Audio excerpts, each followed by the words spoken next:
Harry and everyone listening, happy 2026. There's no way you're listening to this in 2025. So, welcome to the new year. It is 2026. We're excited to make it a successful year here at Taproom Success.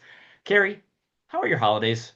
The holidays were fantastic. Just, chaotic and so many people and craziness. And it was wonderful. I loved it. I'm just it's nice to kind of like, chill and relax, but it's also great to have a house full of people. And that's pretty much what we had throughout the holidays. So it was cool. And you also told me you did spend a bit more time working than I thought you were going to say. Why did you do that? I have a hard time unplugging. I don't know what it is, but I think it's just, when you kind of run your own business, and I'm sure most people listening can relate to this, is you never really can turn it off. There's always, oh, then one more email or one more project. So that is one of my resolutions for the new year is to really figure out how to better manage the workload so that I can get those periods of time because I know how important it is. I think we all do. And then we just like, oh, it's no big deal. I'll just work an hour or two here. And it is a big deal. You got to unplug. So that's something I'm going to work on for So sure. your time working over the holidays, how much of it was spent like on the day to day of running your business versus like those resolutions you talked about, planning ahead for the new year and what you can improve upon? Exactly. I try really hard, and this is something I forget is that it's like a daily thing. It's a daily reminder. It's a daily discipline. It's so easy to just leak into oh, I gotta follow up on that email or return those, all the like sort of stuff that eats your day, as opposed to, no, what's really truly most important. So staying focused is, it's a constant learning process. Is you gotta do this every day to recenter yourself. Otherwise, we drift, I drift, we all drift. So it's just locking in and I've used all sorts of methods. You get the cork board with this is your focus today, or I've got the reminders on, use your calendar as your to do, all the things. But it really just comes down to that core discipline of focus on what's the priority, what's really going to make a difference. Focus, focus, focus. Now we want to get everybody off to a good start. So today we're going to talk about how profitable tap rooms set goals. And Carrie, let's dive in. When you hear a tap room owner say we need to grow sales this year, what specific goals should they actually be setting? And what's the danger of keeping this goal setting vague? Right. Yeah, I think most people keep it kind of vague. Like, hey, we want to grow sales. Well, yeah, like, well, but how much and what sales? So I would offer up the simple protocol that almost everyone's heard of is the SMART goals. So SMART is, and I'm going to refer to my acronyms here, specific and measurable, achievable, relevant, and time bound. So if we think about, and this is going to keep you on track, right? Because everything, you and I talk a lot about checklists because we forget every day what's most important. So you got to have a checklist to follow. So let me kind of go through this quickly as making sure that you're creating a goal that's going to check all the right boxes. So specific is identify exactly which sales that you want to grow because we've got beer, we've got food, we've got to go, we've got events, we've got loyalty, and exactly the targets. So specific is really important so that we know, what are the targets by category. Measurable, this is a challenge. So a lot of times I'll talk about, those types of tracking mechanisms like, oh yeah, that sounds great. We'll track beer and to go and food and this and that. But when the rubber hits the road, you're like, yeah, where is that data exactly? And how exactly do I get it? So we have all this data, point of sale systems, brewery systems and whatnot, food management, but making sure that we can actually measure it in an efficient way is important. Setting goals that are achievable sounds obvious, but I like to look at kind of historical results. Like, Yeah.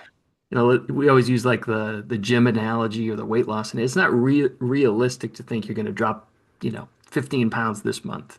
So yeah, have it be achievable. Look historically, if we go back to the tap room, like what are your results? What have they been? What is your growth? What are your trends? This is sort of setting the context. So achievable is like, what have we done in the past? What are the things that we're going to do to improve? Who are we going to involve to do so? Relevant, that's the R in SMART, is, keeping the goals within the sphere of control of the people that, can make a difference there, your taproom managers and your staff. Because oftentimes we think, does taproom staff, can they really influence how many people come in? Yeah, maybe. I mean, the experience that you give and whatnot, but a lot of that might fall towards marketing and promotional activities. And lastly, the T is time bound. I think it's so important to have a deadline or a specific period of time. Is this monthly, quarterly, yearly? What is this goal for? So again, the SMART goals. I think can be a nice kind of process to follow, specific, measurable, achievable, relevant, and time bound. I like it, Gary. So we're talking about measuring things. What are 3 to 5 numbers every tap room should be watching weekly in quarter 1 this year to know whether their goals are actually working? Yeah. And these will be a little bit repetitive. I mean, you and I kind of refer to same similar goals a lot, not because we don't have any new ideas. It's just that these are the goals that really make a difference. And if we think about top line revenue, it's really two things, the number of people come in and what they spend. So how can we measure these things? Now, it's interesting to me that a lot of times as taproom managers, owners, we'll measure it, but we don't really have a target to measure it against. It's like, oh, good, guest count is this and average spend is that. But what's your goal, And then the whole point of it is setting a target so that you can identify gaps. And when you have those gaps, what are we going to do about it? So set the targets, measuring regularly. Um, but in addition to customer visits and guest counts and average tab, I like revenue per barrel. I think this is an underutilized metric. Like, what are your sales per barrel? Now, when we say that, um, it might be easier said than done because a lot of these tap rooms are like, I don't know how many barrels flow through here. Well, we got to track it. So you got to set up the some basics here to we know what the sales are, but we might not know what the liquid is. So figure it out. How many barrels are you pushing through the tap room? Do the math. And then you can really dig in and say, okay, because a lot of times when it's like, oh, it's hard to get more customers. It's hard to get them to spend more. All right, well, how do we drive that rev per barrel? Maybe it's a different product mix. I mean, you talk about this all the time as flights. They could be your most profitable. Small pours could be. So there's ways to, but we got to measure that first. So some of it is just looking at the numbers that matter, guest count, average tab, rev per barrel. I know you like, tip percentage. And we I might love tip percentage. It ties directly to engagement, and those team members who are taking the time to interact with guests at a higher level, they're going to see higher tabs, they're going to see higher tips, they're going to be better for your business. Yeah, totally. So these are the things that, directly we think about like maybe even leading indicators. So a lagging indicator is yeah, how many guests came in. A leading indicator could be what are your tip percentage, and that may be a an indicator of more return visits. The other one is kind of a non-financial metric, but something to measure is, what percentage of the time do your staff ask for X to go beer, selling event tickets, loyalty programs? You and I know from personal experience and the data shows not very often, probably what, 10 to 20% of the time. So that's a huge area of opportunity. So again, the key is not just to measure, but set those targets, track against them, close those gaps, involve the people that can make a difference.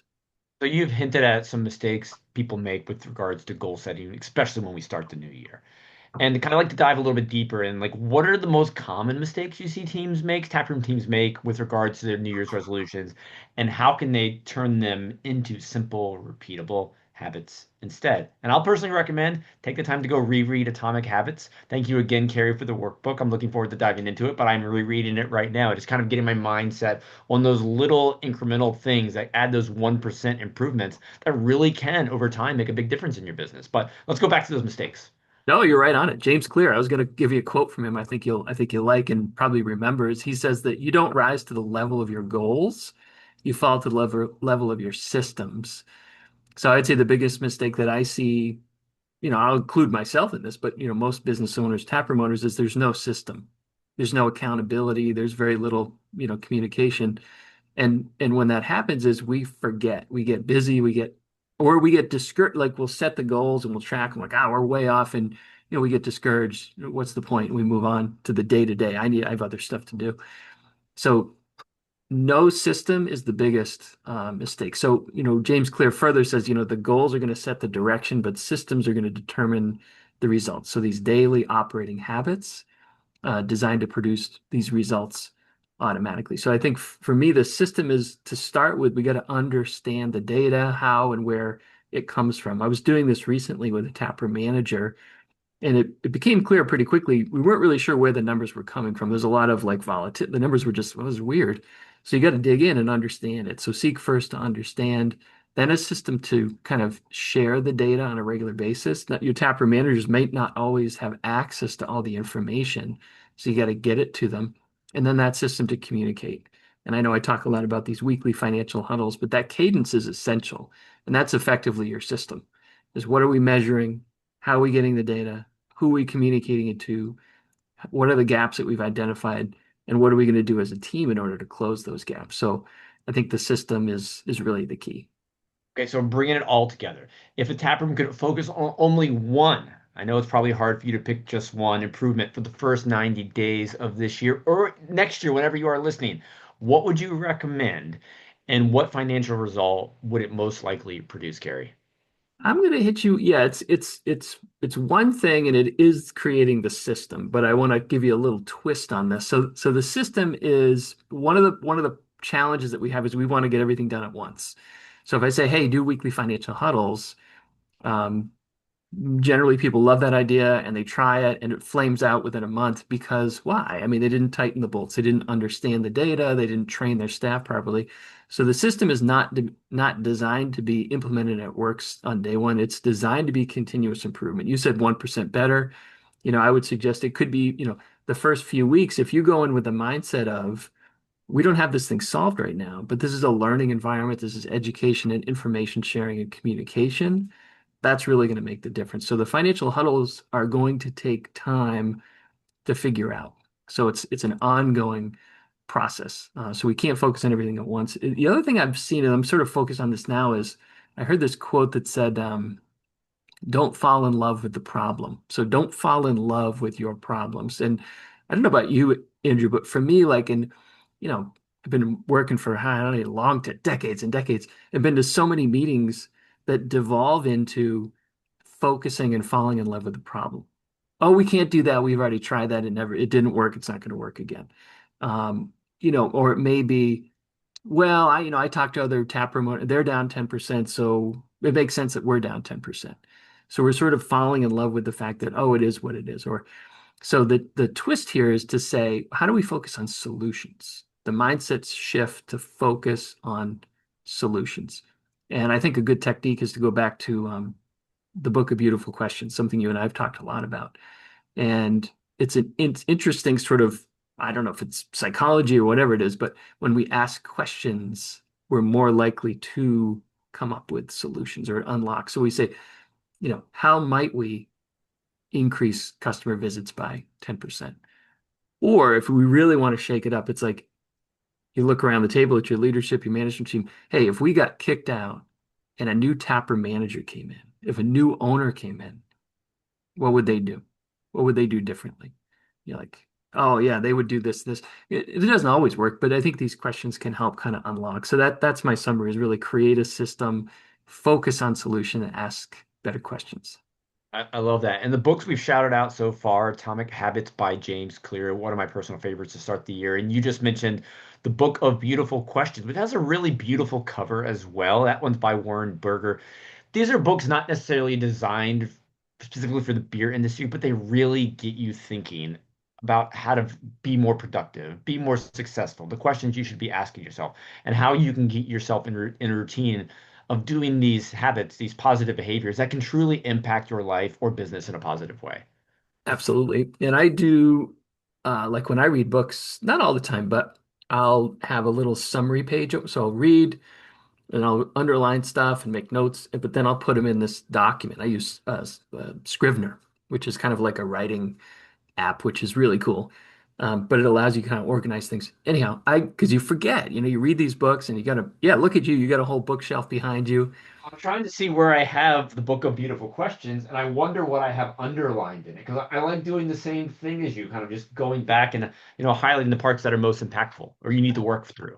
I've got, I, it's scary how many books I have that are, but the problem is you underline them, you retain some of it, and then you forget the rest. So I have this little kind of notepad that just kind of gives me, I don't know, a dozen or a couple, so I can refer to it quickly, be like, oh, that's right. So anyhow, I say that to say that if anyone wants to see the kind of summary notes or maybe some key takeaways, maybe you and I should just do a couple blog posts on this, is put it out there. Um, but it's such a cool way to think about it because we do kind of get stuck again in our problems and like you get discouraged. But these can be some unlocks to get you going. Awesome. Well, everybody, we're excited for a great 2026 together, wishing you the most success possible. We would love for you to join us at Taproom Success.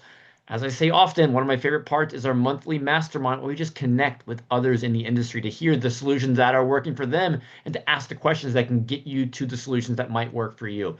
You can learn more at taproomsuccess.com. And everybody, we hope to see you this year. Cheers.